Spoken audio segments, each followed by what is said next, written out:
Well, ladies and gentlemen, welcome back to the Go-To Food Podcast, brought to you by Blink, the UK company revolutionising the POS game. Today we're joined by an absolute legend, a man who was once upon a time the only man in the country with a 2 Michelin-starred seafood restaurant, and now you've got 2 one-star seafood restaurants. You're quite selfish, because other people want seafood restaurants with Michelin stars, Ben, including yourself back in the day. You used to yearn for that. But we're obviously joined by the legendary Nathan Outlaw. Nathan, I'd love to say you came up to see us. You're off to see Oasis. Oh, well, yeah. I did come to see you. Yeah, you did. It's a long time coming. We've been waiting for a while. Are you excited for tonight, though? Yeah, it's going to be great. Yeah, everybody who's been, I think most people have been, and they say it's been brilliant. I'm looking forward to that. And you had a big night last night? Yeah, it was. I was doing a one-night-only collaboration at Sushi Kansaka in 45 Park Lane. Oof. And that was good fun, to see somebody obsessed with seafood, and then to see the masters at it in that Japanese sushi way was fantastic. So you're always learning. So was it a different level? Because Phil Howard's got a famous line about how it's just slicing fish. Wow, yeah. But for you to be in there, what makes it so magical in there? I think the actual sort of attention to detail. Yeah. I mean, they're just obsessed with what they're doing. And you can tell that they have 8 to 10 years of sort of apprenticeship before they even sort of touch the fish. So I think you sort of see. I've not seen much sushi, and I've not seen many sushi restaurants, and this is probably the second or third one. And so if you're going to start at one, you might as well start a good one. And it was just. I think it's just the craft. Yeah. When you watch them do it, it's pretty impressive. I think I'm quite good at preparation with seafood, but I think when it's it's a slightly different thing. But they are and they're lovely as well. The whole sort of attitude towards life and hospitality is a breath of fresh air, really. So. We're talking about apprenticeships. Obviously, you're up in London. Yeah. Get to see your once upon a time apprentice, Mr. Tom Brown. I mean, your protégé. He's gone on to do some wonderful things. Yeah, no, but Tom's done very well. Yeah, he's he came to me when he was probably around about 22 and worked at St Dock Hotel actually in Rock when we were there. Yeah. And then he was clearly very talented as soon as he touched our kitchen, and then when the opportunity came up at the Capitol, when I was there, I said to him, "You fancy doing being the head chef and having a go at it?" And he did it with ease, which is quite frustrating. Can you tell when he arrived that he was talented? Yeah, you can tell. I think when you're in the kitchen, you can see the difference in characters, and I think Tom's one of them people that you could just see. He's got that. It's the completeness. You obviously got to be a very good cook, and you got to be a good person to be around. But there's just that little sort of glint in your eye that sort of sets you apart from the rest. And he's gone on and done very well. I think we're doing Great British Menu, things like that sort of really really helped him. And so 3 restaurants now. So Wellesley's oyster. Can't stop. Literally, he's Wellesley's oyster. He's got to stop. Yeah, exactly right. We should have a drink, Ben. I mean, obviously Nathan's warming himself up for a great evening at Oasis. Yeah, well, let's have. So what's on the menu? An ice cold English white wine, or we can tap into Mr. Valentine Warner's Heppel stash. You were fancying a Negroni, Freddie. Well, I mean, I fancy anything. The wine as well. Well, we got a gin and tonic. Can I offer you anything, Nathan? I'd love a glass of wine, and then we'll go on to a gin and tonic and a Negroni. Yeah, perfect. Sounds amazing. Talking about Val Warner, I mean, didn't you have an amazing trip to Italy with him once, talking about Liz? So, not many people will know this, Valentine don't know this, but we did a TV series together, Valentine and I. It's called Hook It, Cook It, and it wasn't Ben was the biggest fan. I'm a super fan of Val's TV show. It wasn't shown. He wasn't shown in the UK. So we actually... you were watching it in Poland, weren't you? Yeah, probably was something like Poland, No, I never, We were, we were set a little bit of light-hearted sort of fishing trips and cooking when we would visit different places. It was an amazing experience, and I don't know, I think we're like you say famous somewhere abroad probably, and but no, it never got shown for some reason. It was the powers that be on television didn't sort of have a platform for it. But you never know, it might turn up and it will look very weird because I was much slimmer and no grey then. So but it was good. But Val enjoys a drink. I mean, the evenings must have been good fun. Val and I had some really good fun. I mean, I think one good thing that comes from doing something like that, especially with someone like Valentine Warner, because he's so, enthusiastic for life and really sort of passionate and actually very clever. Yeah. You sort of, when you travel with someone like that, you get the real essence of where you're going. And we went all around Europe, and it was probably one of the parts of my life that was really inspirational in what we were doing. It sort of probably created Fish Kitchen. It it's just the sort of like inclusiveness of lots of different cultures of food, and then using British ingredients, and that came from that. Wow. You tempted to join Blink by the amount of Blink glasses on this table? I mean, it's quite incredible. It's a bit overkill. Sorry, it's not the usual wine glass. Yeah, if you're looking for a new POS system, I mean, they can sort you out. And glasses. Yeah, and glasses. The great glasses. Yeah. I'm guessing sort of nowadays, being an honorary Cornishman, you don't get to come to London too much. When you do you have any sort of old establishments you like to go back to?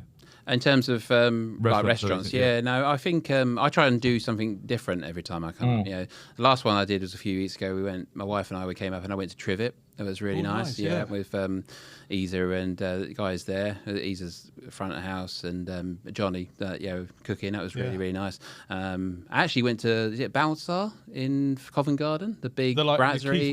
Yeah. I went there because we were going to a show. Yeah. I was impressed. I really enjoyed it. I think, the food was really good, but what was really good was the actual being in a restaurant like that. You know, being in a brasserie, bustling. Yeah, buzzy. And it's quite nice because you don't see anything like that where we are in Cornwall. No. It's like sort of you could never have a restaurant of that size because there's not the traffic. To actually see it in action, sort of, and sit there and enjoy it from a customer point of view, it's nicer. Yeah. But come on, Cornwall's got its own little microclimate. It's always hot or pouring rain, but one of the two. But over the last 20 years, it's really become an incredible foodie sort of hotspot, right? If we were going to head down there for a little weekend, maybe Val's coming as well. We want a big one. Oh. We want to go heavy. We want to be out and out all day and all night. Where are we eating? Where are some of your favourite places to go? I think, where I started cooking, I think the seafood restaurant's still a good shout. Yeah. I think, after 50 years, it's a really fantastic restaurant. And, again, a lovely dining room, so great classic seafood cookery, but also great environment. And I think Paul Ainsworth does great food. I think what he's doing down with the Mariners and with Number 6 and Reggiano's. I think you've got also Adam Handley's down there now. He's got he's got a pub and a restaurant. Really? He's got a pub and a restaurant down there as well. I think there's some really nice smaller places. There's a place called Native Burger that's in Bodmin. No one's going to know about that, but if you go there, it's a really good burger. Really? Yeah. So, and then really sort of, there's a few... Have you ever been up to Argo in Newlyn?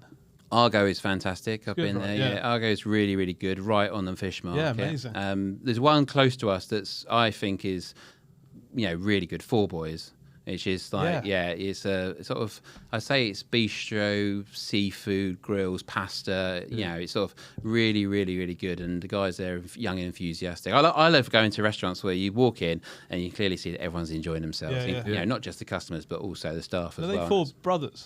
It's named after four brothers, but I think only two of them pretty much work there. Yeah. But they're four brothers. Cool. I went somewhere in a campsite, but it was like bougie as hell. I can't remember what it's called. You were passionate about that. It was very good. Yeah. I don't know if it's still going. Whereabouts was that? That's a very good question. What? It's quite near the Pig, I'm guessing. Okay, so it might have been... I say campsite. It's more like a caravan park. Craftworks? Maybe. No, it's a burger chain. Is it a burger? No, it's like quite bougie restaurant. Vegetables. Yeah. Whatever you show me, it looked I brilliant. can't remember. It was unbelievable. Anyway, you're spoilt in Cornwall. There are lots of places. You just came back from a great trip down there, didn't you, recently? I think I did, yeah. Yeah. Highlight? I ate, I'm just trying to remember where I went.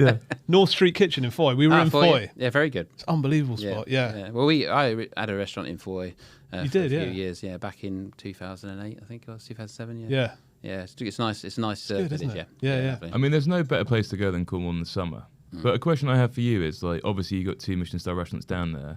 In the winter, how do you lure people down? I mean, we always ask in London, like, in midweek, how are you getting people to your restaurant? Well, I think the biggest thing we've done in the last couple of years is we've got a guest house. We've got 9 bedrooms now, which is something that Rachel, my wife, and I, we've been sort of saving up, over the years to sort of try and get some with accommodation. Because one big problem, like you said, is that getting people in the winter. It is that from where we're sat now, it takes 6 hours to get there, right? So it is, and you're not just popping out for dinner. No. So and especially in the winter time. So we work quite hard.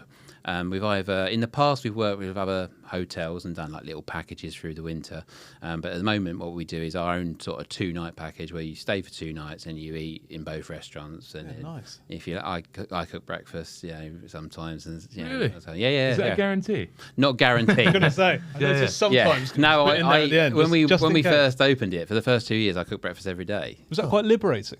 I loved it. Yeah, getting away from the sort of like all the precision and And as you steadiness. know, as a chef, like the breakfast shift is the one where it's a personal thing. So like people have got how they want their breakfast. Doesn't matter what you think. That's how I want my egg. That's how I want my toast. So, and I think so that was that's been how we've been getting a lot more people down. So and I think over the years, reputation of what we do, being a seafood restaurant and being in that area, it helps having lots of other restaurants because it makes I suppose if you're going, let's go somewhere for a week, we want to eat at different places, lots of options. So it sort of encourages people to come to the area. So I'd actually say that when the summer holidays, believe it or not, for us, are actually tougher because the kids are all there and our market's slightly different than the kid market. Right. So we actually have a lot of ups and downs through August and like this time now, hence why I'm in London and can have a bit of time to come up. You're getting pissed at the night.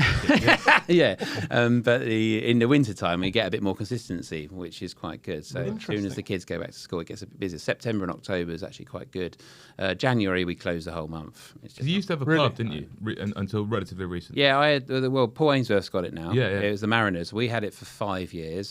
And that was good as well because at one point we had the Mariners open, we had St Enoch Hotel, Fish Kitchen, Restaurant Nathan Outlaw, Dubai. And did I say the capital as well? No, capital. Yeah. So it's 5 things. I was like running around between all. Must have been a nightmare. Yeah, it was. Yeah, it's hard work. Yeah, it is. I mean, and it was actually when COVID happened, obviously, like everybody, it changes your world. But now just having the 2 places being in one place has actually been brilliant for me. Yeah, I mean, you realise you get into this sort of like system of running around like crazy, and actually you realise you weren't enjoying that. So now we're in a much better place, and actually cooking. I'm cooking more now. So you must be closer to the food now because you're not travelling up and down and all over. Yeah, and everything we do changes much more. So the style of food that we do cook is we don't really have a plan for what the menu is sort of on the day. Because the fishermen are coming in and the suppliers, and we sort of have an idea, but not 100%. So it can change every service, even though it's a tasting like sort of menu. Do you work with specific boats, specific fishermen? Yeah. So especially are they catching to order, or is it literally just what they can get, and you'll work out what to do with it? So like the free diver we've got, the guy who does the scallops, he'll sort of dive to order. So if I say I need 200 scallops next week, he'll dive for them. Yeah. And he literally holds his breath, goes in, holds his breath, and you being serious? Yeah, he holds for 3 minutes. He can hold his breath, and he goes, he'll bring them up. He actually brought some up to the Dorchester, up to 45 Park Lane yesterday for me because I asked him to bring him up. And then in where we are in Port Isaac, the 2 fishermen there, Callum and Tom, are both lobster fishermen. So all our lobster, that's probably our prime ingredient is the lobster, the quality where we are. So they're coming straight from the boat, straight into the restaurant. Tuna at the moment. So a few messages today that the guys, so a couple of fishermen that I know, Andrew and Ben, that they're out of Newlyn and Hale, they'll sort of ring me when they've got a tuna on and say, do you want this one? What's happened with that? Because we've got it later in the script, but we may as well talk about it now because you're on it. Because it was a couple of years ago, suddenly they were back. Is that right? Yeah, so they've become, say, in the last 5 years, there's been a lot more activity with tuna, but I think it's in the last sort of 4 years they've been catching them. At first, the only way, if I get this right, the only way you could land one was if you were a ring netter going for sardines and herrings and stuff, and you got one in there. And at that point, you could only have 1 fish per vessel per day. That was like sort of like the rules, but the quality wasn't great with them ones because obviously they're just getting sort of captured in the ring net and they're stressing out, and because tunas are a warm-blooded animal, they start to cook themselves essentially with the stress, so the quality just deteriorates so quickly. So what the fishermen did, they obviously saw that this is an opportunity, applied for a quota. They got a very small quota in the UK, got 40 tons. Sounds a lot, but some of these fish are 200 kilos, right? So that's only like 5 to a ton. Yeah. So they started learning about how to catch them properly, how you would do it, with experience in, say, Japan and, Australia and different places where they do it, in Canada, where they do it really, really well. And then they sort of got the right gear, and then they sort of only give, I think the first year was 7 licenses in the whole of the UK. Yeah. And then this year was 15, but I think 130 odd people applied for them, and they're only a yearly roll-in. So you invest all that money as a fisherman, and you guarantee you're going to get the license the year after. So that's a bit of a difficult one for investing, because you can only be small boats as well. So you can't have. I think you can't have a boat that's bigger than 10 meters. And it's all rod and line, so you can only so many you can catch a day. So the whole thing, and then obviously killing it and doing it to keep the quality to be sushi level, that sort of level, is a whole new learning curve for fishermen. They don't. It's just something they haven't. But are we on it now? Like, is the quality good? The quality's great. Yeah. Last year I probably had last season. So the season starts in July and runs up until Christmas. And last year I had probably about 7 or 8 fish. It doesn't sound much, but it's a lot. It's a lot of fish. Yeah. Luckily, I've got 2 fish restaurants, and you can use it. And with changing menus, that I can sort of use it, because I don't know if you've I don't know if you've ever bought a whole animal, like a whole pig or a whole. There's a lot of sausages. There's a lot of burgers, and it's a bit like that, because the biggest one we had was 160 kilos, and that's 7'5" long. So I'm 6'5", so it's 7 foot. So you're prepping a fish like that, you get a lot of. Well, I've seen that quite hateful video of that place in Notting Hill, which kind of drags them on a table, Market of Dreams, and uses every bit of it. But do you have to use? Yeah, I think that's a slight. I think what they use is Spanish tuna. Right. They're bigger. They're bigger. They're bigger because they farm them to a certain size, and then they get them. I think about 250 to 300 kilos. I think. But these ones are slightly smaller, because I think anything bigger than say 150 is too big. But nose to tail, like cooking that. What else are you doing apart from the sort of the classical things you would do? Well, that's the one thing you learn quite quickly is you've got to think about it. You've got to almost look at it a bit like it's a piece of meat, not fish. And so you've got a lot of trim on there. So we're making like tuna koftas, we're making sort of bolognese, tuna bolognese we've made is really delicious. A lot of staff tea. There's a lot of staff tea, a lot of curry, tuna curries. There you go. So you have the prime part. I'd say it's probably about 30%, maybe 40% of the fish, and the rest of it you're making into. We did like our own, like sort of almost like confit tuna that sort of like slowly, and just put it on with some shallots and vinegar, and it's delicious. So a bit like you see in Spain and stuff like that. But you use the whole thing. All the bones get made into a bit like a classic red wine stock. So we make like a nice red wine sauce and stock, and then the sauce. So you use everything. But I worked out that from one fish we got about 320 plates of food. Yeah, bloody hell. So So for someone like you, who obviously you work with seafood your whole career. And you will have been working with tuna, obviously, but to then suddenly start having the whole thing, has that been quite a nice voyage of discovery? I had to completely learn how to do it from scratch. Yeah. So it's like being a commie again. I didn't know what to do. I was like, okay, so I got this huge fish, bigger than anything else I've ever prepped in my life. The only other thing I've prepped at that size was back when you could land shark, which wasn't with me. It was with Rick Stein. You used to get pork beagle shark, which is like you used to make like a shark vindaloo curry, which is delicious. Really, it's really delicious. But now it's from the shark trust you cut. That's a no. So that, but it wasn't as big as these. So I'd had to learn. So I used like anyone I suppose would do. I just use references like Japanese chefs. And then I realised, people like Josh Nyland, I sort of spoke to him about it because I know Josh. Then looking at a lot of places in America and just really sort of had to research just on it really. And worked out. Bought one of those really big 1,000-pound Japanese knives. Really? And then realised very quickly that it's not easy to use. No. But big chunk in it, a big chunk in it. Yeah, it looked great. But I ended up getting back. And then I worked out over a period of about like 8 or 9 fish, like last year, how it works for us. And sort of I broke it more down into as if you were breaking down a pig or a cow or something like that. It's good. And we got to dry age it and stuff. I know you do a lot of sort of education for people who want to learn how to cook fish, because it seems like in general people are quite reluctant to do so in this country. Why are people so scared to do it, and like how do you give them confidence? I mean, I tell you what, at home I think a lot of it is to do with the smell. I think people are put off by that, and obviously, if you've got good fish, it shouldn't smell. But I think there's a lot of practical things. The first thing, people who wash their hands with hot water, then prep fish, and then straight away the protein is going to cook to your hands, and then you put the chopping board in the dishwasher. You got a whole heap of problems. You got to get rid of you got to scrape it before you wash it in cold, and then put it into hot. So all these things, or even as simple as putting the trimmings. You put it in your bin and you leave it. You come down in the morning, it's going to stick, right? So it just puts. I think that is one thing that puts people off of cooking it at home, and then probably just the availability of seafood is quite difficult. The one good thing coming out of COVID is now we get logistics around the country, so you can buy, for example, we're talking about Mitch Tonks. He's got rockfish in Brixham.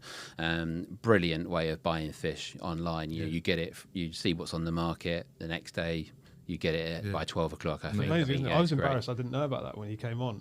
Subsequently bought something. It's incredible. Great service, And then that infrastructure's only come around since COVID, really. Yeah, pretty much. Yeah, I mean, they diversified their business, obviously, like a lot of people had to in COVID, and I think that's one of the things that Mitch did, and it was really successful. And we have one at cornishfishmonger.com, which is another one which is linked to one of the suppliers that we have, and they've done the same thing. And so people can now, because a lot of things, people come up to me, I can't get the fish, and I say, well, you can. There's like, try this website, try that one, and you can do it. You can do it that way. I think the other thing is just people overcook fish. That's the one thing that puts people off at home. And you can cook a piece of fish 2-3 minutes maximum, really. Most fish, I think. And I think if you go further, you got all these lovely subtle characteristics, all these different species, but overcooked fish is overcooked fish. Whichever way you look at it. So I think it scares people. I think the biggest advice I always give people is make sure you got everything ready before you cook the fish. Get your sauce ready, get people sat down at the table, get the wine in their glass, make sure everything you've done, and then cook the fish. Because if you've started the fish, there's no way back. Or just have it raw. Have it raw is a good way. Fine. Yeah, exactly.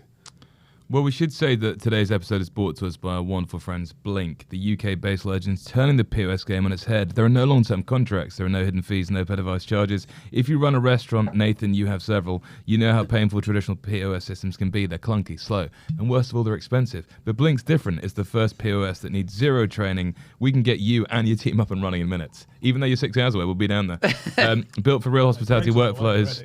Blink costs just £49 a month for unlimited devices in your restaurant and 24/7 UK support, while others charge upwards of £300 at times. So save money, no stress, no tech, and we're going to give you a free month with the code GOTOBLINK, BLINQ.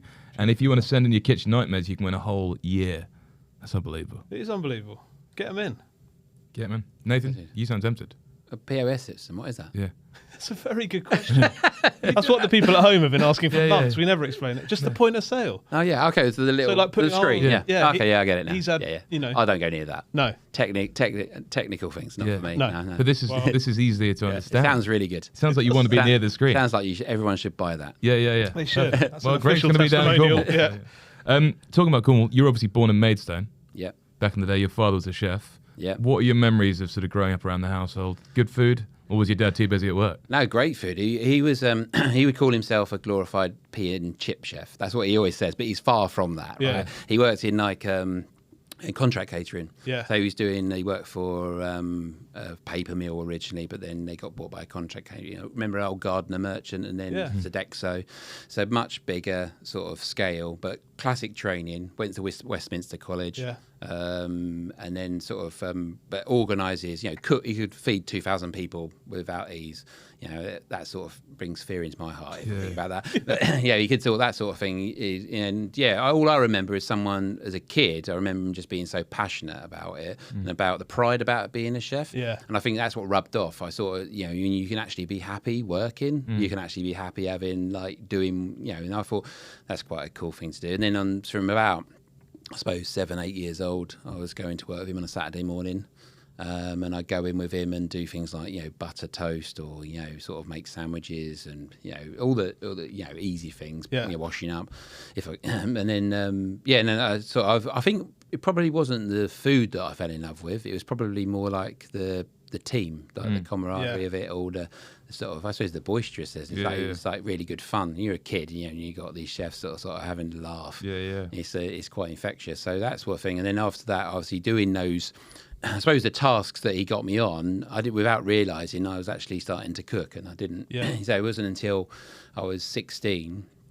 I said, right, I want to be a chef. And he said, you want to be a chef? And I said, yeah, I'd like to be a chef. And he goes, right, if you can get through this summer holidays. And I don't know if you remember when you left school at 16, that summer holidays, that was like the ultimate summer holidays, right? I didn't get that. No. Yeah. He said, if you want to be a chef and you want to go to college, you're going to have to come to work with me every day and prove that you actually want to do it. So I went in, and every time I got near a job that was exciting, he'd go, right, washing up, like that. And he was trying his hardest to put me off. to actually be a chef. I think because he knew the wider world of what it. What you give up being hospitality, right? So he just really, really worked hard on trying to sort of discourage me, I suppose, in a way. And then it got to the end of the summer holidays, and he said, "Right, you've passed this. So I'll give you my blessing to go and do it." And then I went to college. Yeah. So he's a massive inspiration and sort of like the best chef I've ever worked for. Yeah, really. Yeah. And you brought him back to some of your restaurants, right? Yeah. So I originally started working for him. And then when he finished at the contract catering, one of the contract catering companies, and he said he was around. I must have been at the time. He must have been around about sort of late 50s. And I was at the Capitol. We needed someone to do all the afternoon teas and all the breads and all that sort of stuff. And I said, "Do you fancy it?" And he said, "Yeah, I'd love that." So he used to come up every day from Maidstone, get over Victoria, walk up to sort of Knightsbridge, and then work 5 days a week doing that. And it was a massive asset for me because I was based in Cornwall and coming up to the Capitol every week or fortnight sometimes, and to have them eyes there, along with Tom, but keeping also an eye on Tom as well. and then also and then also there before Tom, there's a chef who's been with me a long time called Pete Biggs, who's you won't know much about because he's not on social media and but he's been with me 24 years. Wow. And so Pete was the original chef there. So to have, I think for them to have my dad in the kitchen and just to have him around was it was quite nice for him. And it's good for him as well because being I think when you come towards the end of your career as a chef, as I had conversations with him about it becomes quite daunting because he's 50 years as a chef. You've been used to being around people, and a big part of being a chef is being around people and enjoying it. And all of a sudden that's going to go.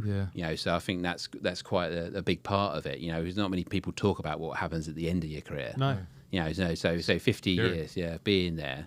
He's brilliant. Well, we're talking about coming up from Maidstone to London to work. You then go off to work for, was it Peter Kronberg at the Intercontinental? I mean, I watched 3 hours of his souffle videos on last night, which is quite incredible. It seems like that's all he did. His restaurant was called Le Soufflé. Really? He got a Michelin star. It was in the Intercontinental on Hyde Park Corner, and it's what Fiorando's restaurant is now. That space. So I went from college. I went to Thanet College in Broadstairs, did 2 years there, and then came to London and worked my first. I did the interviews at the Ritz, the Dorchester, Savoy, as college lecturers told you to do. They said you got to do and do that, so I did that. But actually, the one that really spoke to me was the Intercontinental because of Peter Kronberg. Because I went in there, did the interview. He actually gave me the time of day, which none of the other chefs did in their other hotels, and actually spoke to me. He's a lovely German chef, and then sort of introduced me to people and showed me around. And actually, what I was interested in was not the fine dining. I was actually interested in working what was called the coffee house. I don't know what it's called now. It's on the corner there, on the bottom of Park Lane, and where it comes onto Hyde Park Lane. And then it was what sort of got me was I was going to work with Thai chefs. I was going to work with Japanese chefs. I was working with Arabic chefs, and I was like I was at this sort of 18-year-old English chef. You know what I mean? So you saw all these different cuisines, and I did that for probably about 8 or 9 months, and then I thought I was really good, and then I thought I could have a go working for Gary Rhodes, and that lasted about 3 months. And really? It's just too hard. So City Roads, right? Yeah, City Roads, So I thought I'd go. Peter Kronberg said to me, "You'll be back." And I was like, "Oh, thanks for that." As an 18-year-old, you're like, "No, I can do this." No, I just got to work for Gary Rhodes, and I worked for him. And Gary is a legend, right? He was lovely. First person in the kitchen, made tea for everybody. You know what I mean? But I just couldn't get used to going from this hotel kitchen where it was 8 hours a day and it was really nice and you had a break and all this sort of stuff, and then going into somewhere that was doing 100 for lunch, 100 for dinner, and it was split shifts and it was like full on, and it was just too much of a shock to me. I hadn't been exposed to that, so I just walked out. It's the only job I've ever walked out of. During service or? No. I just didn't come back after a week, and and Gary rung. To be fair, he did ring me up and said, my home phone, because we didn't have mobile phones then. He rang up my home phone and my mum answered and she said, "Oh, it's Gary Rhodes on the phone." I'm like, "Oh my God." And then he said, "Look, I understand it." He was from Thanet College, so he knew the college I came from, and he was also from Gillingham in Kent when I'm from Maidstone, so not far away. And he said, "Look, sometimes things are just not right, and so I went back with my tail between my legs back to the Intercontinental to Peter Gromberg. He basically said, "Told you so," as you do. And then I worked there for back again for about another 8 months with him. And and I loved the Intercontinental. Was great. The experience of Gary Rhodes in terms of what I learned there, I can still remember now the menu. Well, go on, take us through your memories. Well, there was this lovely there was a cep risotto that I always remember was quite interesting because you used mascarpone in the risotto, you used lemon juice in the risotto, and it was just sort of like, for me, it was like, that's just confusing, right? Yeah. But actually, when you tasted it, and it was a potato risotto, so double carbs. That's it. And even as 18 years, I was like, well, and then I tasted so the rice and the potato. It wasn't the like rice instead of and the potatoes, like diced potatoes and rice, and a little bit of mashed potato went into it at the end Jesus. with mascarpone, Cool. and then it's like a cep. Like a cep sauce that you went into it. It's just punchy and rich. Then roasted ceps on top. And I remember that particularly because I was on the garnish section, and a lot of that came from the garnish section. Yeah, right. And he loved mashed potatoes. So there was like perhaps 4 or 5 different styles of mashed potato on. So you had like a plain mashed potato, an olive oil mash, one that was split with turnip, one that was used for a different garnish, and one that had whole grain mustard for it. And I just remember having to make all this mashed potato for 100 lunch Gary, for chill dinner. out on the mash. Yeah, a lot. And then, it was good. And I think there was a really lovely salmon, a wild salmon. It was pan-fried, and it had to be super crisp on the skin with like a ratatouille on the bottom. And then his classic dish, which was smoked haddock with a rare bit on top, and then like a tomato salad. And the dessert section, as you can see by my physique, I love a dessert, right? And the dessert section was right next to where I was. And there was a lovely chef, and I remember her name because her name was Jane Huffer. And I think that's right. Yeah. And she was like Gary's really, really good pastry chef, and she could see that I was struggling, and she used to give me pieces of Jaffa cake pudding. So he used to make this Jaffa cake pudding, was his signature. And so if I was only there, but I can that being there 3 months, I can still remember it. That's how influential it was. And it was a young chef. It's funny because Tom Kerridge came on and said he's sort of the most undervalued great British chef. Yeah, massive. So I agree with Tom and Paul Ainsworth were there as well. Yeah, so I just wasn't up for it at that point. So when you went back to the Intercontinental, were you lured back into the weird sort of variety of souffles, or did you go back to the coffee house? I never touched the fine dining when I worked at the Intercontinental because I just was. I think I was quite. Even though I didn't survive at Gary Rhodes, I was very good at what I was doing in that. And so what were you cooking in that place then? I was doing the buffet. Right. I was doing functions. Yeah. I was doing room service. Even did the night chef a couple of times. That was quite good fun, especially in the in August, this time of year, when all the Arabic families were staying there. It was crazy. You're on your own in the kitchen, and they were like coming back from the casinos and stuff. And you'd be like 2 o'clock in the morning, and all of a sudden you've got like 20 checks on, and you're like, I don't know what's going on. I'm an 18-year-old. Quite a buzz though, yeah. Yeah, it was good, and and you got paid an extra 10 quid to do the night shift. Yeah. It helped when you lived in Elscourt in a little crappy flat. I would have been infernal. So then what about Éric Chavot? I mean, what point did he sort of appear in your life? So I worked, a couple of chefs that I was working with knew of Éric Chavot, and I got introduced to Éric Chavot and did, because I was doing Intercontinental and I was doing straight shifts, I'd had like evenings or mornings off, and I'd go and work there for work experience. I'd just go in and work and see the kitchen. And he'd just opened Éric Chavot at Fulham Road, which was, before it was Fulham Road, it was actually Richard Corrigan's restaurant with Stephen Ball. So I worked with Éric, and I went in there, and Éric took me under his wing for about 6 months until the restaurant closed. And I was working with him on a garnish section, which is where he used to centre himself. Well, when I worked for him, he'd centre himself on the garnish section and run it from there, which is a very different way of doing it. So he would be like, he'd have his sous chef cooking all the meat and fish, with a chef de partie. And then it'd be Éric on the garnish with myself, and then the larder and a pastry. And I don't know whether it was because I didn't know how it worked then. I was only young.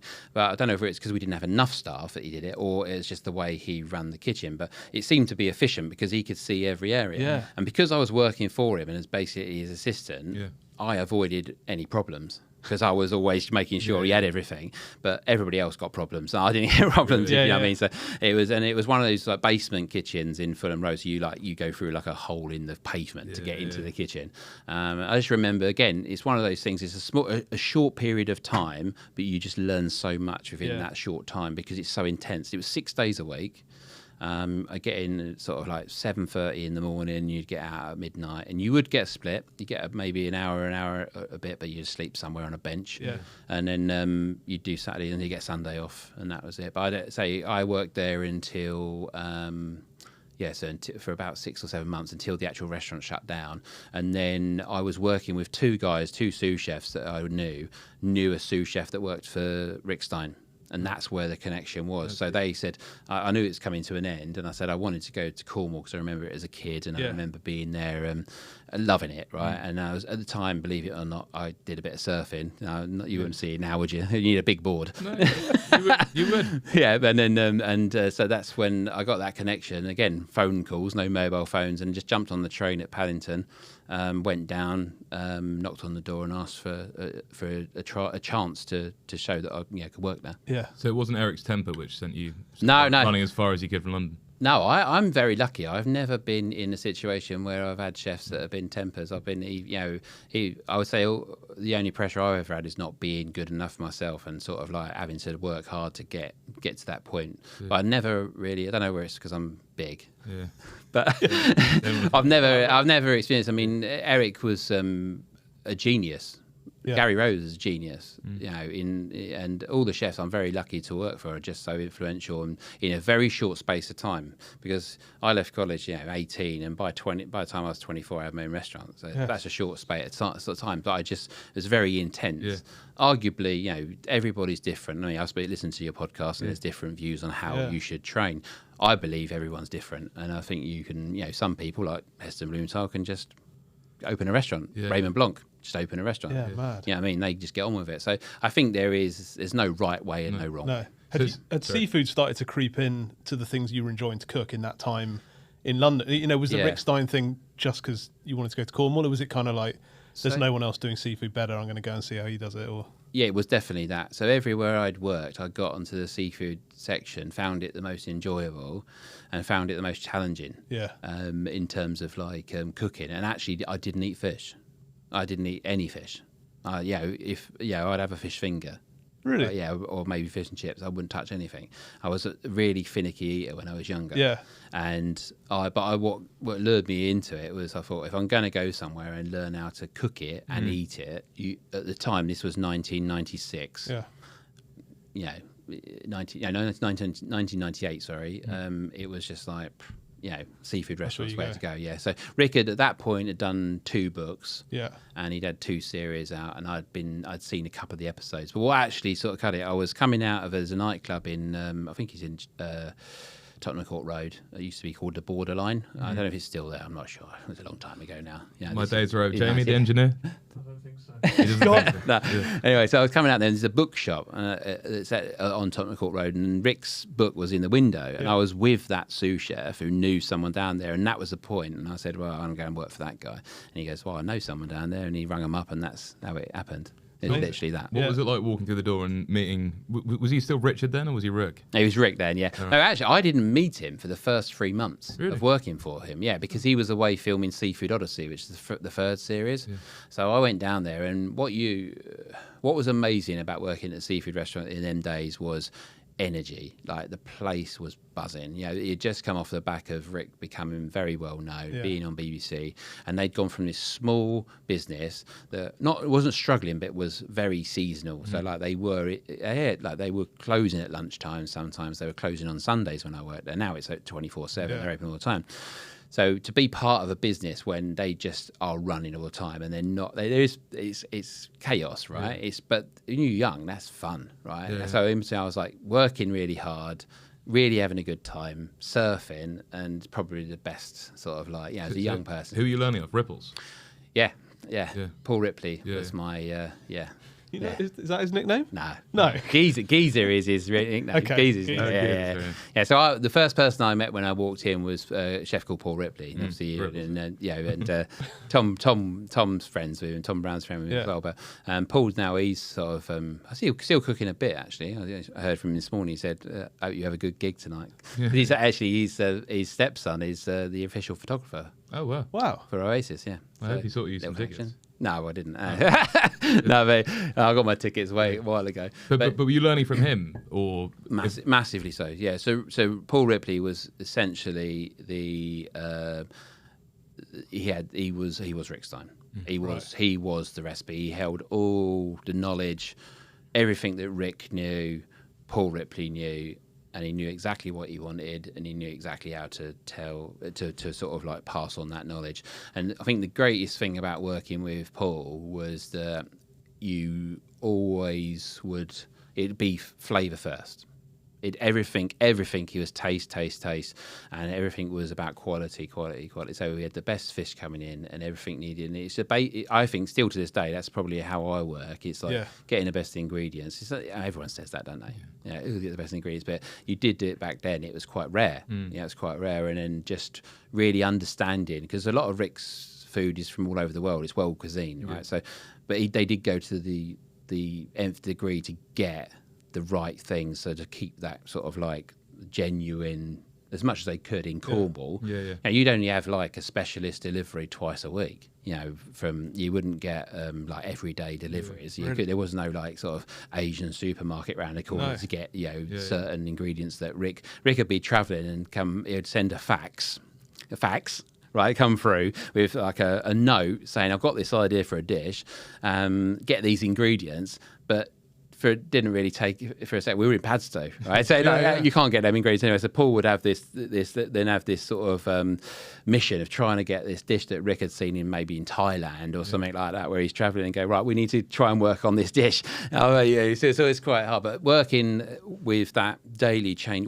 every service you change the menu. Really? So like every service you change the menu, and it was all taken from Rick's repertoire, which at this point was Richard Stein's English Seafood Cookery, Taste from the Sea, Fresh from the Sea, and Seafood Odyssey. So 4 books. Plus, at that point, it'd already been open 25 years. Yeah. Right, so it'd been going for a long time.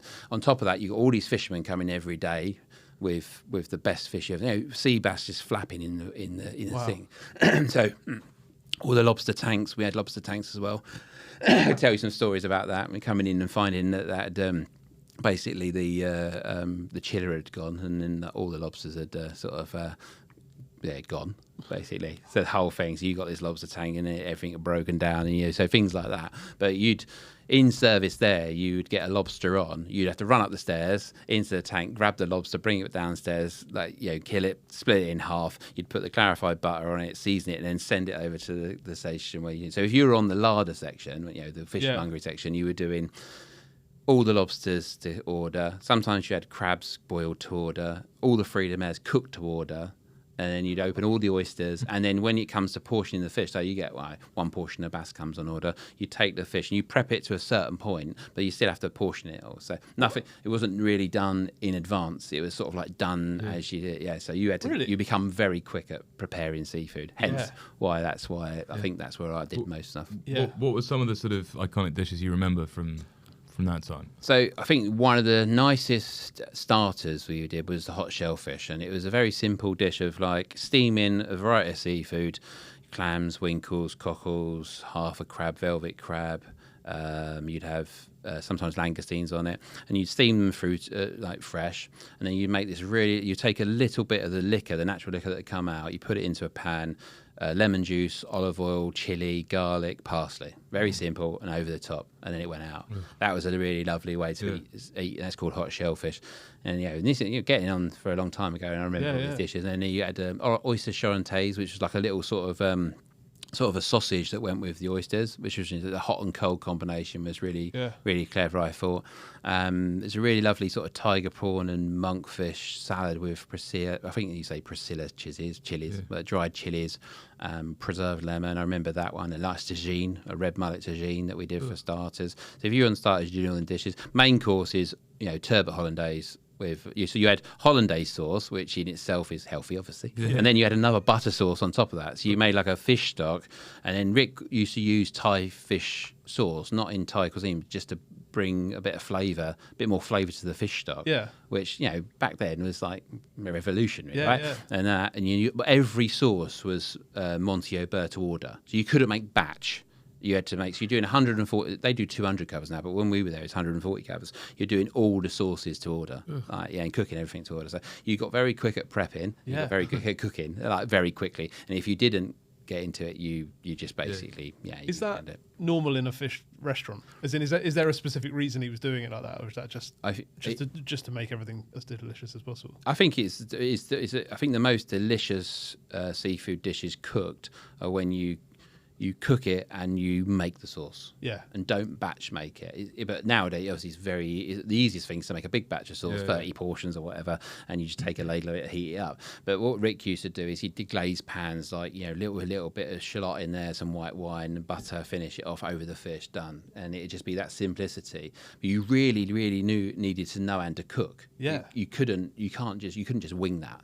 Because you'd have split sauces. There was no like cream to hold it together. It was like, everything, you had to know what you're doing. And I think, it was inconsistent, I think, sometimes, because you had certain people that just weren't up to it. But when you got it right, I still stand behind my sort of like assumption or my sort of like judgment is that Rick's dishes, there's a few dishes that they're the best seafood dishes you ever have in the world. Wow. When they're done, how they should be done. Yeah. But it's like when you're doing 140 or 200 people, it's just like, Also finding the chefs to have that knowledge, to cook at that level, to care enough to want to make that. Yeah. Yeah, and I'm sure it's changed now. We're talking like this is 90s, that end of the 90s that I was there, and it was but it was from cooking wise. I mean, the speed you had to have, like, to do it and keep up and to make sure. And you wouldn't send one table at a time. It'd be like 4 tables sent at a time, and you'd be like, I remember seeing 18 plates on the hot plate. It's not a party; it's just like 4 different tables, and we need to send these because we've got such a backup. Yeah. And then you've got on there the menu. You'll have like 10, 12 different main courses, and you're like, it's everywhere. Yeah. But could you still do that now with the level of cooking, all the sort of level of chefs? I mean, a lot of people who come on here say that the sort of basic entry point of chefs nowadays, the skills they have, aren't matched to what they were 20 years ago. I think you could get people to do it. I think you could do mentoring. I think if you mentor people and show them the right way, you'd need some serious patience, and you'd really need to sort of like take it step by step. You'd probably have to introduce dishes slowly over a period of time. Yeah. But I think that comes just from an era that sort of, I mean, I don't think even people in 3-star kitchens like back then could have done what we were cooking at a seafood restaurant. It is such not loose. It was such you had to have an ability to cook, otherwise you were just going down. Yeah.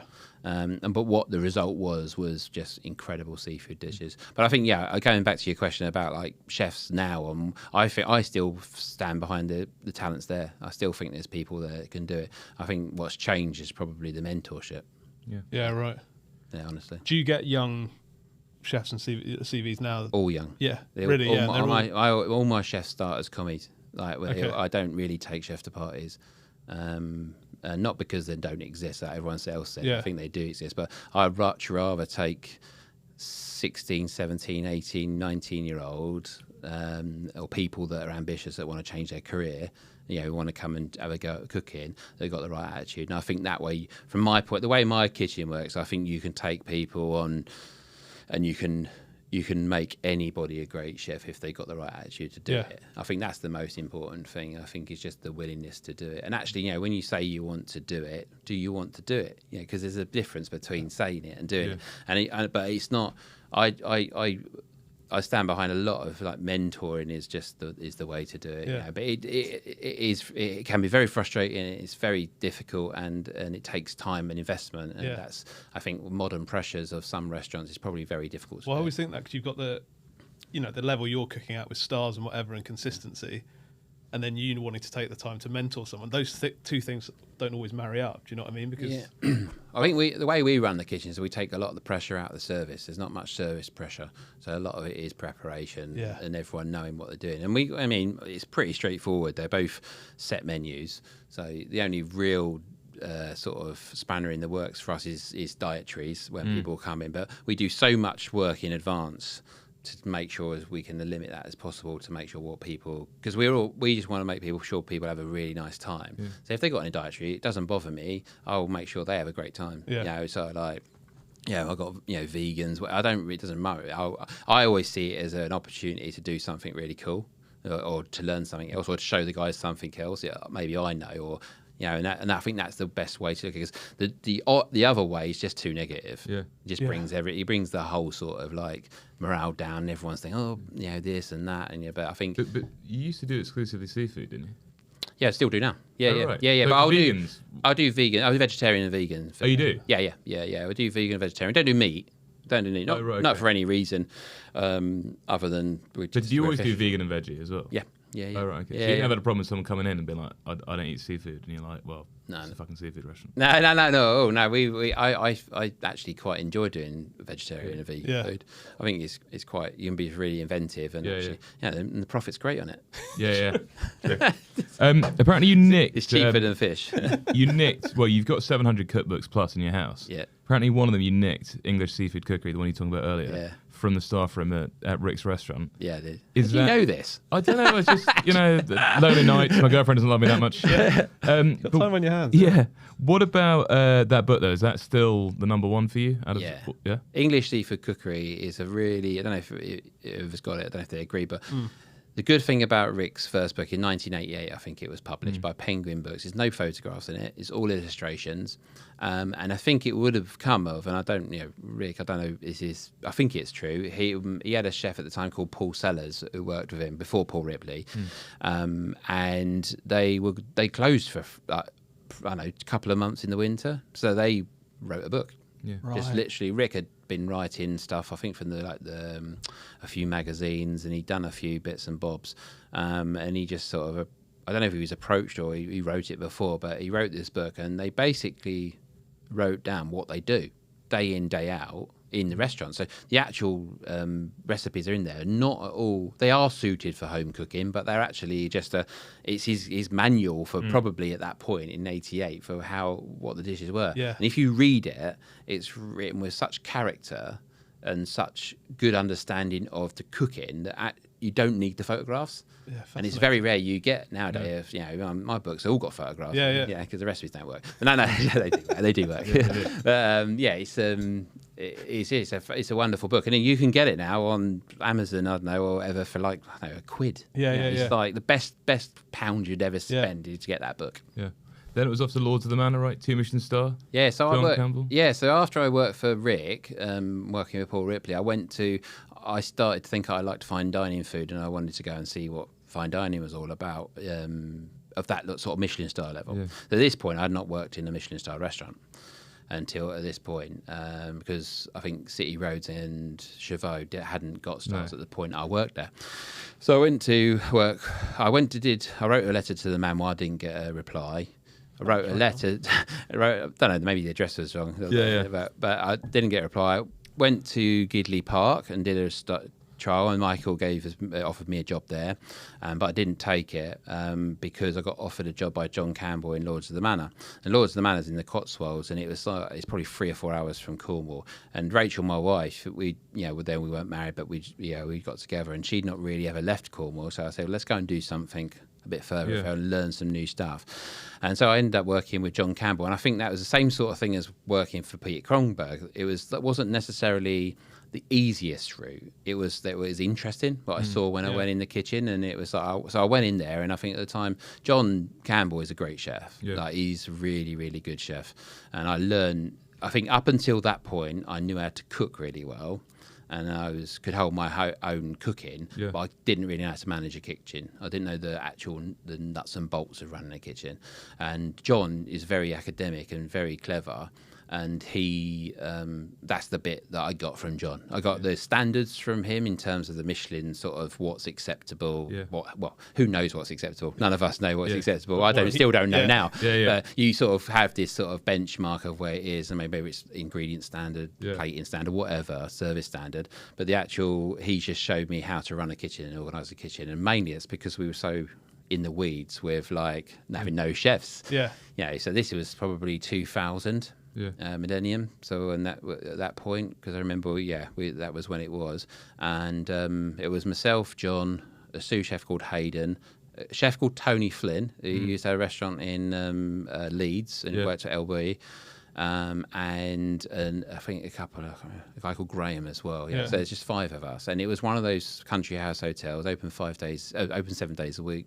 Room service, functions, Japanese tourists turn up with the Cotswolds, and you're doing afternoon tea. So again, it was one of those places. It wasn't the easy option. It was like you're always in it. You always get, so you've got to really move it and be organised. And I think that's part of that sort of like, it wasn't planned out, it's just the way it worked out. It's just you're in a kitchen where you're learning so much at such a rate. Yeah. And not necessarily that straightforward, like sort of fine dining route, more of like learning about the business and learning about different things and learning about people, like, dealing with people as well. Because how old were you there? I was 21, 20s? yeah, 21. So I was sous chef. So I got to junior sous chef at 21 at Rick's, and I was 22 when I was sous chef at Lords of the Manor. Wow. Yeah. So I was probably too young, really, to be honest with you. But but I always think if you can do the job, do it. Well, a couple of years later, you're head chef of a Michelin-starred restaurant, and it's your own Black Pig. But I mean, basically, a year after opening, you get a Michelin star. Yeah, it was wasn't the plan. No, because it didn't. All I knew is I had been working for John again at a place called the Vineyard at Stock Cross, and Rachel, my wife, she was pregnant, and we decided we wanted to go back to Cornwall, and I was like, well, there's no word really. I couldn't really go back to. I could have gone back to the seafood restaurant, but I wanted to do my own thing. Everyone told me I was stupid. Everyone told me like what you could do in. So when Jacob was born, he's now 22 and lives in London. Yeah. We had nowhere to live. We didn't have anywhere. So we were living in my brother-in-law's room. Yeah. You just even thinking about it. He's saying it's stupid, isn't it? Yeah. But you just do these things when you're young. And then I sort of, with my in-laws, we did this restaurant called the Black Pig, and it opened in 2003, May the 6th. 2003, and and I just set about cooking my style of food. So I'd learned all this stuff from Rick. I'd learned all this stuff influenced by Rick, influenced by John Campbell and the organisation. And at the time, I think I had a reputation because I'd done a few competitions. I'd done the Roux Scholarship, I'd done Young Chef, Young Waiter, I'd done the Academy of Culinary Arts. They're all sort of like very different styles of competition for young chefs. And I think that's where I probably, without knowing, would have spoken to someone from the Caterer magazine or someone from the Restaurant magazine wasn't going there. It was just the Caterer magazine, so they followed it. And I think where I'd worked for John and worked for the people, I think it must have come up somewhere because it's before Instagram and stuff like that. There was no social media, and I didn't even know that the Michelin had been in. And then so we opened in the May, and then Michelin used to come out in the January then, and it used to come out with a press release on a fax or it wasn't email. And someone rung me up from an independent bookshop. I was in service, and they said, "Do you want to know you got a Michelin star?" And I was like, "Well, until I've seen it in black and white, I don't believe this." I was 25 years old. And I'm like, I got the fax came through, and it said, Black Pig after 8 months. Jeez. Mad. Yeah, and at that point, you weren't allowed to advertise the fact that you had a Michelin star. Really? It was actually written at the top of. You used to fill this form out, and they'd ask you to fill out the form, and it used opening times, what your menu price was, all that sort of stuff. And it said clearly at the top, underlined, please do not put this in any of your advertising. It's not, it wasn't for now. And now it's completely switched. It's all about the ceremony and everything. The screwing on the sign outs on Instagram. Yeah, so I didn't, there was no awards ceremony. All I got was a copy of the book, which I had to pay for. Really? To find out that I got it. That's you know what I mean? Yeah, and then same with the second star as well. Yeah. Same with that. It was before awards and stuff, so I just found out because the head of Michelin at the time, Derek Bulmer, rung me up. And said, you got 2 stars. But at the time, I had my daughter on my shoulders, and my son was kicking a bag in Premier Inn at Heathrow, up and down the hall. And I was trying to keep him quiet, and I'm like, Derek Bulmer's on the phone. I'm like, oh yeah, cheers, yeah, thanks a lot. I've got to go. That is like that. So very different experience than probably nowadays. You probably won't say as much, but like, that's quite a precocious. I mean, it's like, did you feel like you were a very talented chef? Were you was there a sense that you were like going places? Because you're obviously selling it off that it was all like, oh, this happened and that. I always knew that I could cook. Yeah. I felt that I could do that. And I backed myself to do the Black Pig, even though everybody told me not to do it. Yeah. John Campbell told me to do it. The general manager there at the time, my parents were like, what are you doing? Yeah. Like, everyone was like, you shouldn't do this. And I was like, I wanted to cook my food. And so I just didn't even think about it, to be honest with you. I was just so single-minded. And at the time, the Black Pig I opened, it was just myself and another chef in the kitchen as well. I was doing 30 covers for dinner, and we rarely did any lunch times because no one knew who we were.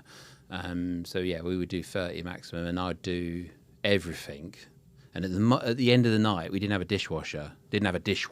Actual dishwasher. It was all hand washed, and it was the pile of plates was just stupid. Like it was just you were finished starting at sort of 7 o'clock. Newborn baby, like Rachel's she's a saint, right? Yeah. My wife is just, I'm the luckiest person alive to have a wife like Rachel.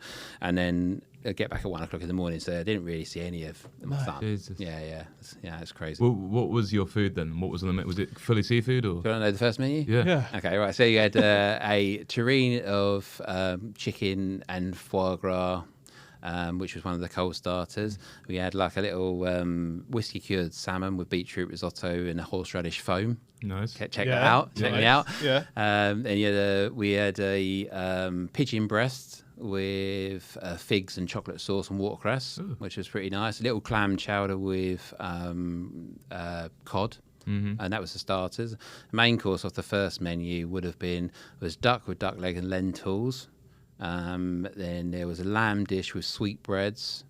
You had a John Dory with pink grapefruit and a chicory tart, which I still do today, the chicory tart. Really? Yeah. Desserts was a chocolate fondant. Not easy stuff, do you know what I mean? Yeah, Get myself even worse. Chocolate fondant with, we had a tart on, and then ice creams, I think, yeah. First night we opened ice cream, the freezer went down. Brilliant. Yeah.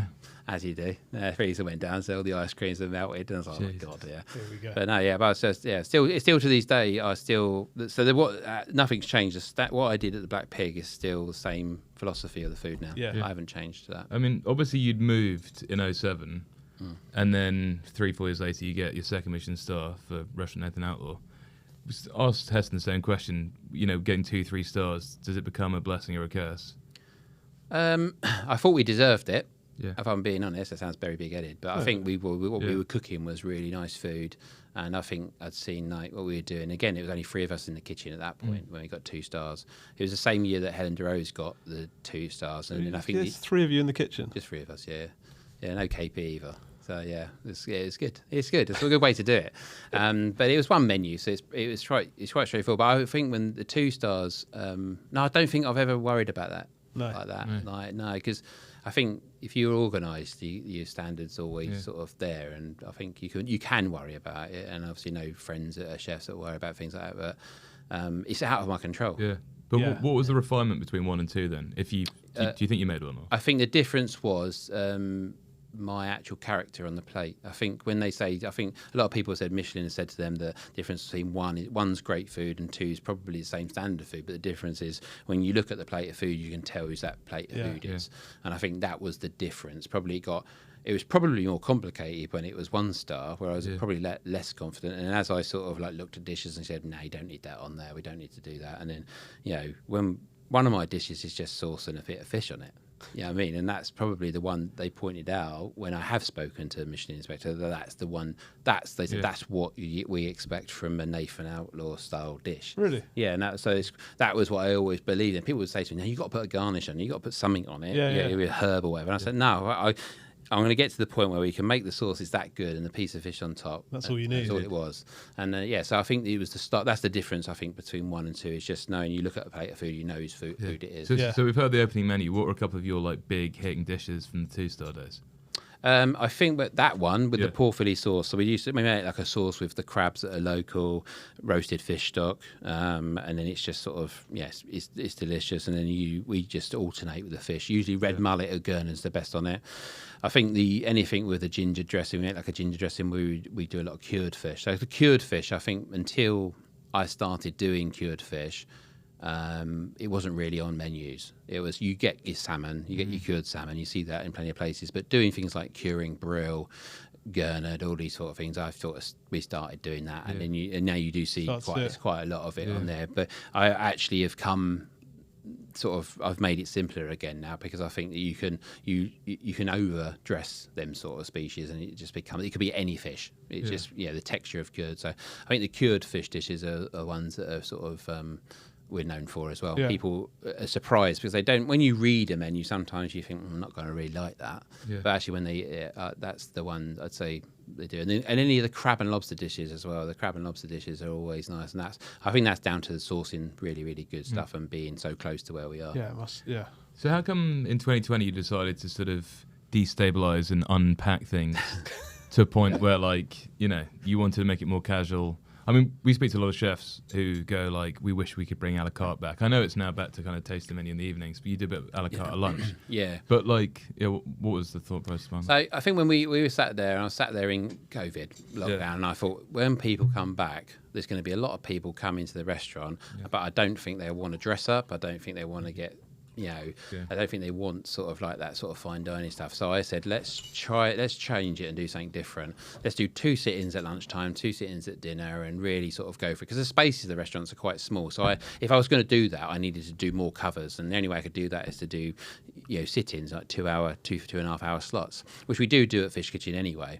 So we did that, Outlaws New Road, first summer, straight after COVID, brilliant. Best summer we've ever had. Best time we've ever had in 20 odd years. Really? Was that year, right? It made the best money we've ever made. Yeah. Problem was the next year, everything hit, and then people didn't come, and then we weren't doing 2 sit-ins, and we were only doing 1 sit-in at dinner, and then it's like, so what we had a problem with was that we had this a la carte menu on there, and the average spend on that just wasn't covering. It wasn't going to do it. So then we had regulars that used to come to restaurant Nathan Outlaw before, and they were the ones that were left.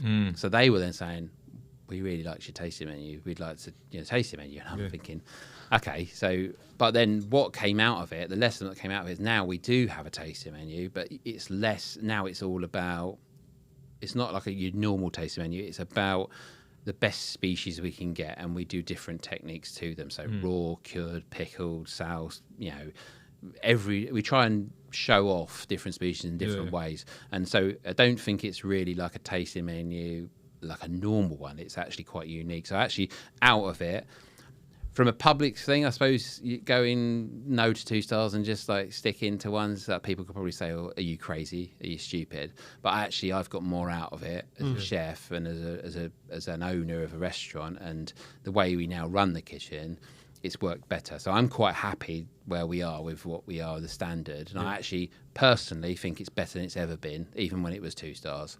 And I think that's more to do with the customers enjoying it and the staff enjoying it much more. So regardless of Michelin or whatever and all them sort of things, it's about, I think, because you need I'm not retiring. No. I'm going to be a chef forever. So it's got to be, I'm going, well, how am I going to get to where my dad is now? And I'm going to enjoy it all the way instead of actually stressing about it all the way. You know what I mean? So I actually do think it is the right move, albeit probably if you're a PR or marketing, you'd be like, what are you doing? Well, you got 2 places, both are Michelin stars. Yeah. But what is, like, how do they differ? So Fish Kitchen's always been about world cuisine. So Fish Kitchen was never intended to be a Michelin-starred restaurant. No.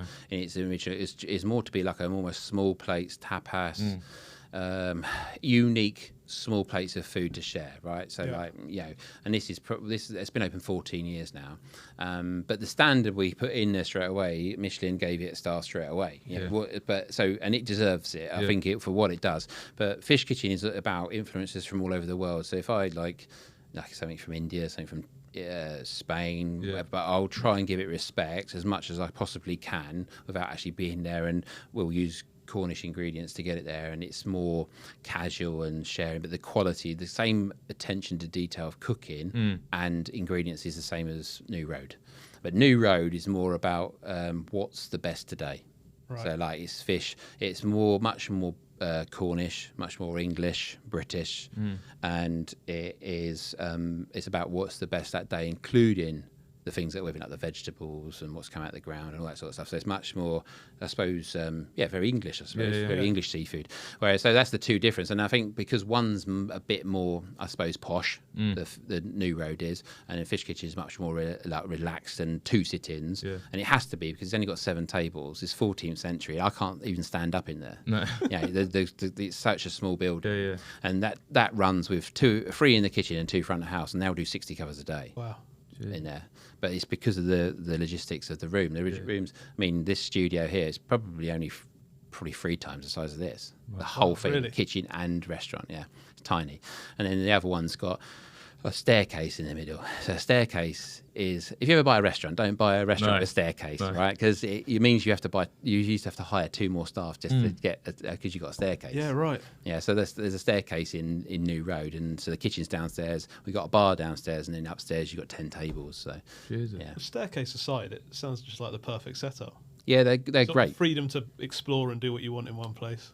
Yeah. Best produce in the world in the other. Like, Yeah, I have. Yeah, we've tried to always make it nice. So, I creatively, I can always do what's in my head or what I think of, and then also the guys that are working in their places suit different kitchens. So, Tim, who's the head chef and has been there a long time, Tim Barnes, who's at the Fish Kitchen, he's perfectly suited for the Fish Kitchen, and at New Road, it just wouldn't be how the sort of kitchen he enjoys to work in, right? Because it's slightly different.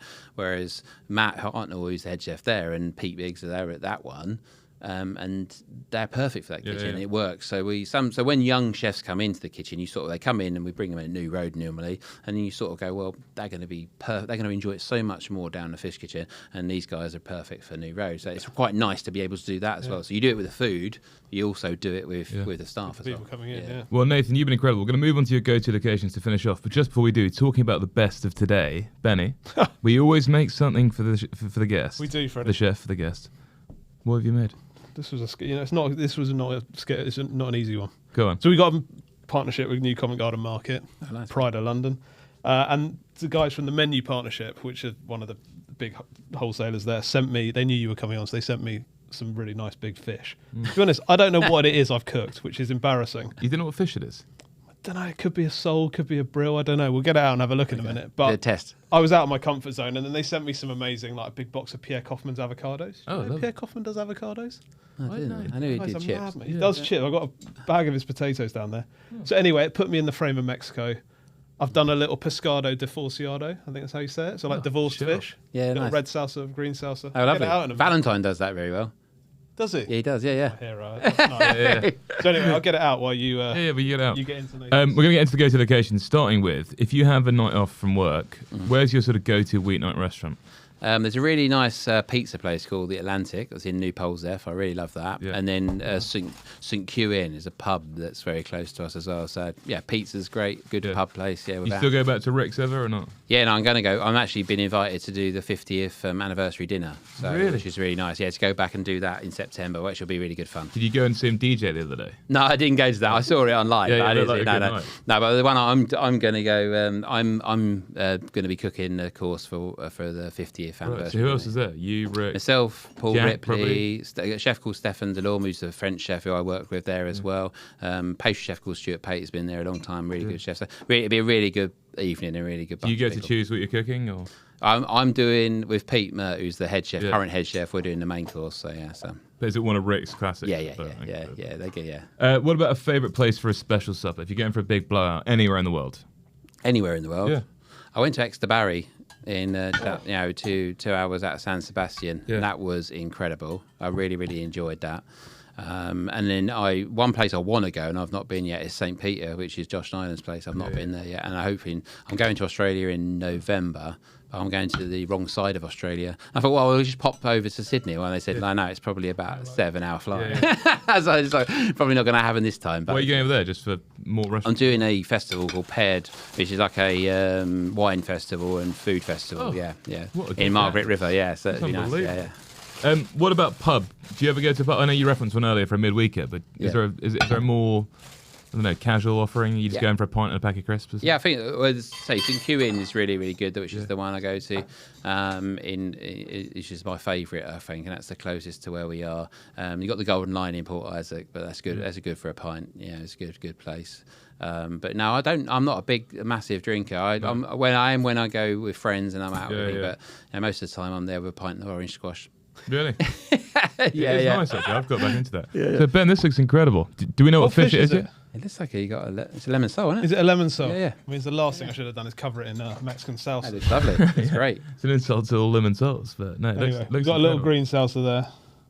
Looks brilliant. Good. I don't know. I mean, get amongst it. I've wildly undercooked it. Nah, that's cool. As expected. That's the great thing about fish. You can eat it raw, right? You can eat it raw. One for you, Freddie. Thank you so much. You, Nathan. What about hidden gem? Do you ever see? Oh, so actually, give us some feedback, Benny. No, don't give me any feedback. That's delicious. But I'm going to try some. That's really nice. The other day we ran out of time with Heston when you were going to serve him steak, which he thought was over, but actually turned out to be perfect, which is a shame. For the It was a record, big opportunity. I'd like you and Jamie to say that on air, actually. It was actually. So Heston came the other day, as you will have known, and Ben was too scared to serve his steak because he thought it was completely over. But actually, when he unsheathed it, it was perfect. Bang on. But Heston was long gone. Heston was, rested it up nicely for about 2 hours.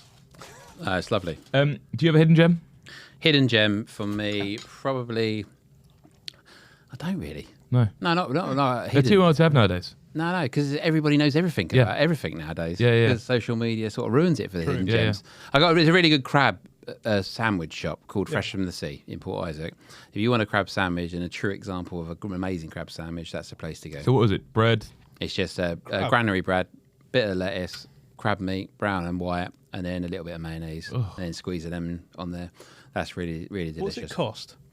Just the last time I was in Cornwall, 16, 17 quid. Yeah, nowadays, it's like it's not going to be cheap because crab is so expensive. Is it? Yeah. But I think that's the one thing is the one big mistake I've made is choosing seafood as my niche of the restaurant because it's the most expensive commodity you can possibly use it. So, you've been in the game for over 20 years with your own restaurant. What are the profit margins saying compared to when you opened, like percentage-wise? It's a whole different game now. I mean, when you're looking at the cost of staff, and then obviously with regards to sort of ingredients, and then just the running costs of an operation, it's just you're lucky if you come out. Well, lucky if you get 2%. Really? Yeah, profit. Like if you're lucky, 3%. It's really, really but at the moment, especially because just the way things are. But I'm very optimistic about the industry. Yeah, I think I think it's has been and always will be one of those industries that just keeps bouncing back and keeps sort of like cracking on. So I'm actually sort of like really positive about the future, and I think it's you just got to keep diversifying and trying different things. It's a bit like a boxer, isn't it? Yeah. Keep ducking and diving. Ben, before you go weekend, I must say the sauces are unbelievable. Good, right? What have you got here? You've just said fish. Yeah, please. Got a little salsa rioja. Yeah. Which I think means red sauce. Well, I mean, most of our listeners are English, so yeah. Which has got some, it's about sort of 5 different Mexican chilies in it. Wow. Ancho. Some other ones beginning with P. Right. And then they sent an amazing box of tomatoes. So it's got some of those in it, some chilies, That's actually peppers. really delicious. It's good, isn't it? Yeah, the red really one. Delicious. And then the green one is just parsley, coriander. It's actually, there's a restaurant in Have you been to Mexico? No. Contramar. Okay. I think it's one of the best seafood restaurants I've ever been to. Okay. I'll stick that one down. Santiago, shout out. Shots fired. Yeah. It's amazing. Yeah. And they do this. They do this with these salsas. So I found the recipes for those. So good. And then box of Kaufman's avocados. Yeah. Guacamole. It's fucking good. I don't know where he's growing these avocados. I know, he's up to no good. Kaufman's out for lunch every single day. Yeah. How he's still alive is unbelievable. That's the dream, isn't it? But he works out a lot. He does work out a lot. Yeah, true. Yeah. Well, I think he's like a Premier League footballer when they're without a job. And then all they do is post their workouts. It's like he's protesting too hard. Do you know he wants to be signed up to the capital. Yeah, I mean, it worked. Go Worked take for it from Tom Rashford, Brown. and it's worked for Kaufman. Yeah. Excellent. That's so nice. Have we done the Dream Long Weekend game? No, we I've haven't. been so in my own head about We haven't done anything. fish, Freddie. Yeah.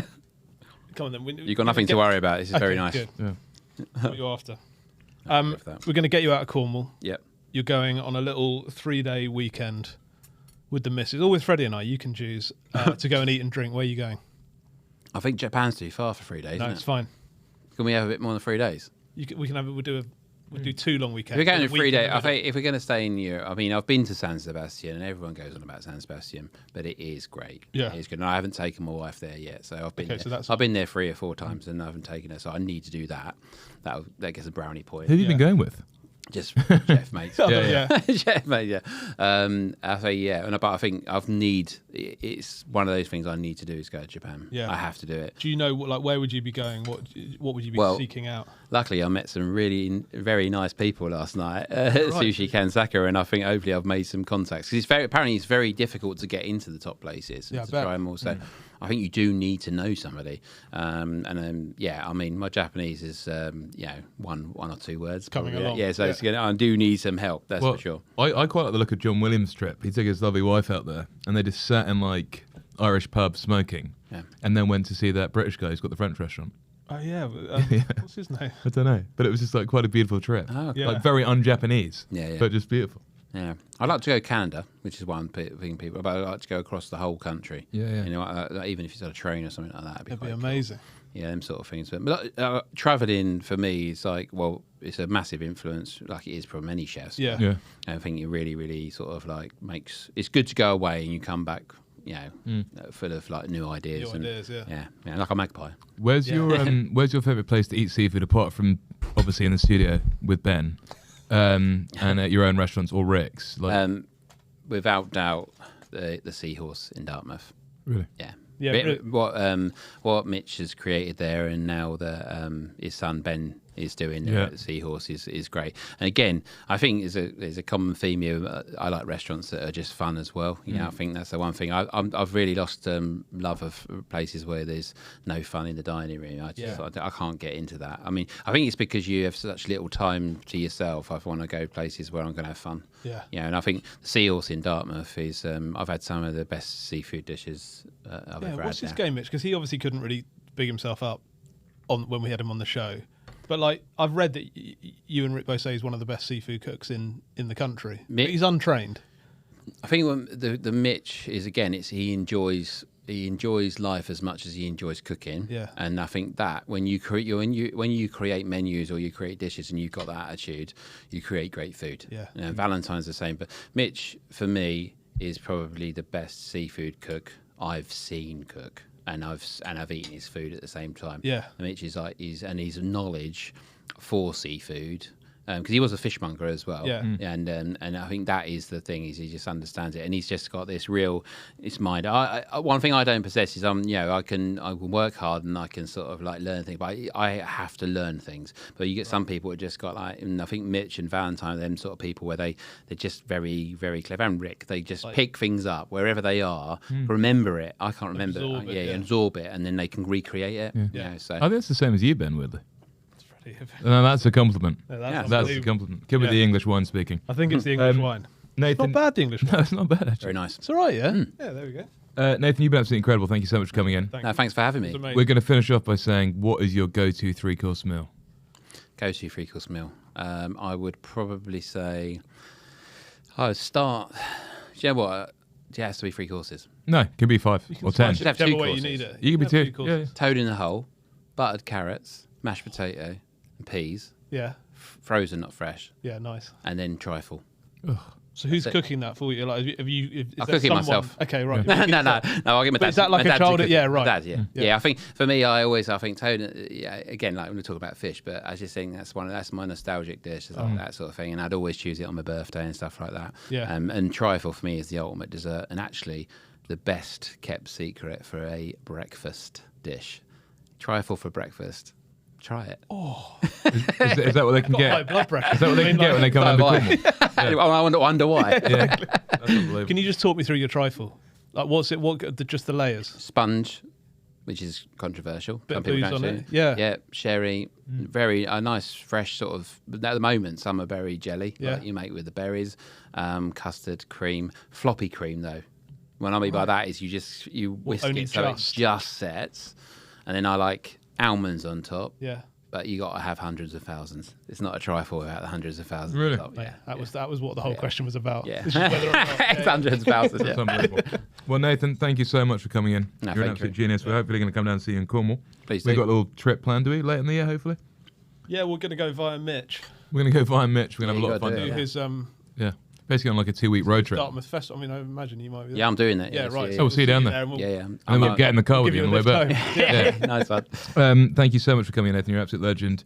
Guys, go check out his incredible restaurants. Please subscribe to the channel. I want to look at that little cheeky 2-night winter deal. Yeah, yeah. Yeah. We're gonna yeah, look go- at Only if you cook as breakfast. Yeah, exactly. yeah. Okay. I'm sure I can sort that out. Yeah. That's Sally will get time. Please use that Blink deal. Obviously, Greg from Blink's going to be down in Cornwall probably tomorrow, Yeah. hassling you. But until then, we're just going to ask you one question. What song do you want us to play you out with? I would say let's go with Under the Bridge by Red Hot Chili Peppers. Oh, beautiful. Yeah. I've got a mouthful. Thank you so much, Thank you. Nathan. That was gorgeous. That was Thank you. unbelievable. Sorry we kept you a bit longer. Yeah, thank you, man. Nice choice. We could have done like 3 hours. Yeah, cool. Yeah, thanks a lot. Thanks for inviting me. Sorry for wildly undercooking the fish. That's quite nice. I like that. Right. That was great. Is that all right?